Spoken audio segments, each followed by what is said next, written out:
All right, good day. So, lately there's been quite a bit of discussion over the legacy of the Queen of England, of course, Queen Elizabeth, who recently passed away. And I'm going to do a short video on the nuances and the problems with cherry picking history to make a quick point when you're bashing each other on a media platform. This time it was MSNBC, but it was being shown by SkyNews in Australia, and they're going back and forth, these two commentators, about the legacy of the Queen, and a British historian slash reporter bashes the MSNBC reporter about something he says, and I'll just show you a quick clip about it, and then we'll discuss it, and I'll tell you why I winced about this whole entire thing. So hold on to your hats. I'm going to tell you a trigger warning. If you get triggered about, strong words, language, you might want to skip the next minute or so. All right, here we go. I need you to stop for a second. I need you to stop for a second. Are you really taking issue with the horrors of colonialism, Andrew? I'm certainly taking issue with your remarks about slavery, which we abolished 32 years before you did, and we didn't have to kill 600,000 people in a civil war over it. All right, so these two guys were bashing each other. So what the British historian says is factually correct, but man, I would not have used that point because I immediately winced when he said it. They did abolish slavery 32 years before we did, but they replaced it. They went back to using indentured servitude. Yikes. So, after the British government passed legislation which abolished slavery in 1833, the Indian indentured service system arose in response to labor demands in regions which had abolished slavery. The indentured system has been compared to slavery by some historians. According to Richard Sheridan, quoting Ducon, the planters continue to apply or sanction the means of coercion common to slavery, and in this regard, the Indians fared no better than the ex-slaves. It was so bad that by 1917, the British government had to abolish indentured servitude. So what happened after the abolishment of slavery in the British colonies? That the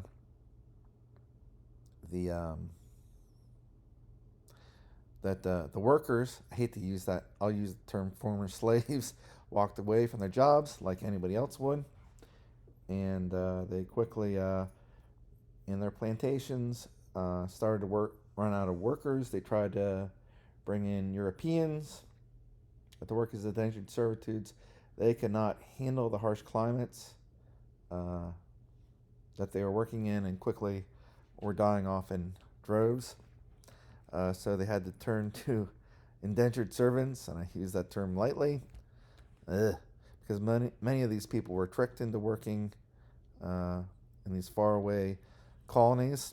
So they'd get there, they'd show up, they'd start working. If they didn't like anything about their jobs, they just couldn't walk away, and their overseers, and I'll use that term lightly, would just walk away, would just refuse to pay them or feed them, so they would starve. So man, I would not have used that point if I was that British historian. Eesh. That one was tough. That one is tough. I mean, this whole entire thing is about the Queen's legacy. Yes, she was the Queen when colonialism, the British colonies ended, colonial system ended, as it did for all the European countries in the post-World War II era. It ended not because they wanted their colonial systems to end, such as Britain, France, and the Dutch, but because we forced them to, from the Bretton Woods Accords that were held at the very end of World War II. Of course, the Queen of England, she was the queen at this time. And so all this stuff was happening under her reign, the end of colonialism. Does she deserve to get bashed for it? Not really, but she was still the queen. Whoever wears the crown, I think there's something about having a heavy head, or I don't know. But the point is, you bear a lot of weight. if you're the queen or king of a country. So, my final point is you always have to be careful when you cherry pick history to make points on a news broadcast. He was very lucky that the other news broadcaster didn't know history better. And lucky that I wasn't the other news broadcaster, because I would have slammed them on it. And I think some of the news broadcasting about the Queen has been unfair. You have that professor at Carnegie Mellon University who bashed the Queen, which she's allowed to do, but her tweet was deemed offensive by